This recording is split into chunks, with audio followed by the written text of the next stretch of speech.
So the new year is upon us, and it's time for you to start using the rowing machine because you've heard it is the highest calorie burning piece of fitness equipment out there. What do? How do you make the most out of the rowing machine? How do you get it to lose the unwanted body fat that you have and get yourself into the fittest shape of your life? For those of you that don't know me, I'm Austin from Training Tall. And yeah, I'm 6'8", but you know what? Training Tall is a mindset. It's an attitude. It's all about learning the tips, tricks, and strategies to help take your fitness and health above the average person, even if you're short. Get it? And if you've been considering using the rowing machine to help accomplish your fitness goals in 2020, I'm here today to show you exactly how to do that. What workouts you should do, how should you plan out your week of rowing, what do you do, how do you do it? And then we'll just cover a smidgen bit of form just to make sure that you know you're kind of doing things right. Now, when it comes to seeing true fitness progress from using the rowing machine, you only really need about 4 serious rowing workouts per week. What? I know, right? Seriously, like if you're only using the rowing machine exclusively, 4 really good workouts paired up with putting yourself in a caloric deficit, remembering that we can't out-row or outrun or outlift bad eating habits. Pairing those 2 things together can get you to your weight loss goals. Not only that, but improve the cardiovascular fitness of your heart and lungs, as well as muscle toning and just getting you more fit and active, more energy to just conquer life. So 4 workouts a week, Austin? What you talking about? What you mean? To keep things simple, I like to break rowing workouts down into 2 categories. There's the high-intensity interval training rowing workouts, and then the steady rowing workouts. Now, what I mean by high-intensity interval training or HIIT workouts are basically periods of working really hard, rowing really hard, followed by intervals of full rest or active recovery. And there's a whole variety of different workouts that you can do that sort of are HIIT-style workouts, but they're essentially intervals that spike your heart rates up, but that allow your heart rates to recover as well in between, which through the decades of exercise science research has shown to be a very effective way to help build fitness and help you get to your fitness goals. And then we have the steady rowing workouts, which are more based off of practicing good rowing form, keeping your heart rate at a moderate, controllable level where yes, it's active, yes, it's challenging, but it is still doable, sustainable, and it's not nearly as intense as those high-intensity intervals are. So we're talking more longer duration, steady, continuous rowing. And with 4 rowing workouts a week, I would pair that up into 2 high-intensity interval training rows and then 2 steady rows, breaking it up, high-intensity row, high-intensity row, steady row. But giving yourself that alternation and breaking that up throughout the week however you want. You can do, 2 days back-to-back, 2 days off, 2 days back-to-back, 2 days off. Wait, is that 8 days? Spreading out the days of which you do those 2 high-intensity rows and those 2 steady rows however you'd like to throughout your week. But Austin, wait, why? Why would you do steady rowing when you can just do high intensity training all the time? It spikes your heart rate up all the time. Isn't that the best for progress? Well, not necessarily.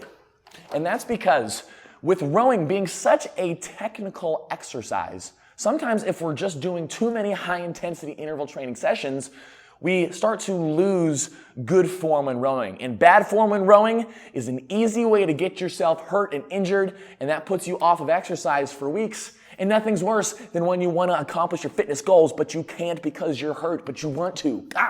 Not only that, but HIIT training is really taxing on your nervous system as well as the rest of your body. And if you're stringing together too many high-intensity days back-to-back, you're going to see less of the benefits of being able to give a maximum effort because your body's just not going to be recovered from that. These more steady-based workouts that we throw in between the high-intensity days allow your body to recover, allow you to work on form, and guess what, too? They're still burning a lot of calories because your heart rate is still elevated and you're still working out, you're still sweating, you're still getting it done. That's why it's good to have a mix of the 2. Okay, so what do these HIIT workouts look like? What do these steady workouts look like? Well, I'm going to give you a couple examples. So like I mentioned, these HIIT workouts are intense. They're tough. And there's lots of different ways to break those up. And I've got lots of rowing workout ebooks, as well as my new online training platform, HIIT Plus, that guides you through the different HIIT training workouts that are out there. But a couple ideas to keep in mind, things like 30 seconds on, 30 seconds off, where you row at an intense pace for 30 seconds, followed by 30 seconds of active recovery. And with intervals like this, based off of whether you're a beginner, intermediate, or advanced, you can make those intervals from 8 to 12 to 20 of those intervals. I definitely recommend giving yourself parameters for a workout like that. For instance, don't just go crazy for 30 seconds, but instead focus on controlling the stroke rate, but giving maximum pressure to each rowing stroke to help you get your heart rate high, and so that you're not out of control and that you won't hurt yourself. Now, intervals of 30 seconds on, 30 seconds off are awesome, but you can also extend that out to minute on, minute off, or you can treat it like distances as well. Things like 500 meters, max effort, followed by 2 minutes rest. 500 meters max effort, 2 minutes rest. The varieties are endless, but as your intervals get a little bit longer, obviously you have to dial back your intensity or increase the rest breaks in between. And there's lots of cool rowing workout ideas out there, things like the Concept 2 workout of the day, and again, like my ebooks breaking down those rowing workouts as well. And then for the steady workouts, again, instead of giving a maximum effort, we're just looking to get sweaty. We're looking to get breathing. We're looking to get our heart rate elevated, but we're also looking to work on good form and work on consistent rowing pace. Rows such as the 20-20, which is part of my new HIT Plus program, where it's 20 minutes at 20 strokes per minute. Really controlling your return, your recovery on the way up each stroke, focusing on a good pressure drive each back, and then focusing on keeping your pace on your monitor nice and consistent. You can even break that down into 2 intervals of 10 minutes of steady rowing with maybe like a minute rest to grab some water in between. Or you can extend it out to a 30-minute straight row, 40-minute straight row, 1 hour straight. It all kind of depends on your fitness level and what you're willing to put forth. And as you get into this, you can just build up the total duration of your steady rows or focus on bringing more efficiency each row if you keep the total duration the same. Again, there's a lot of variety of what you can do here, but it's very important that, again, these are not maximum effort rows, but allow you to focus on good form. But what does good form mean? Austin, I don't even know how to row. This is the first time I'm watching one of your videos. Okay, let me show you some form. Remember that when you row, you don't want to sit with your butt stuck underneath you. Make sure that you are trying to sit forward on your sit bones, trying to get your butt out from behind you. That way you can protect your lower back. And as we row, we want to start by extending the arms out away from the body, leaning your body forward so that your shoulders go over your hips, and then compressing your legs up to the front end, keeping your arms straight, and trying to get your knees over your ankles. From here, as you drive back, push through the middle of your foot, driving your legs flat, and then swinging your body back behind, shoulders behind the hips, and then pulling that handle right below the chest to finish. Elbows out slightly to keep your wrists nice and flat. And again, on the way back out, arms come out first thing, handle goes over the knees, then you bend your knees, come back up to the front end, compressing knees over ankles. That is going to be the form that you're going to want to stick with for the most part, especially if you're a beginner. Of course, there is some fine-tuning to the technique that can be had depending on the distances that you're working on or what distance you're training to max out at. But as far as basics go, as far as beginning to use the rowing machine goes, stick with that rowing form. Now, the last component to maximizing your time with the rowing machine is to also include some active recovery days. Now, that means that you're doing some exercise that is light and active, maybe going out and enjoying a walk or doing some yoga, or maybe, you're at a certain point in your fitness where you'd like to add in some strength training that you'd like to do as well, or some calisthenics training.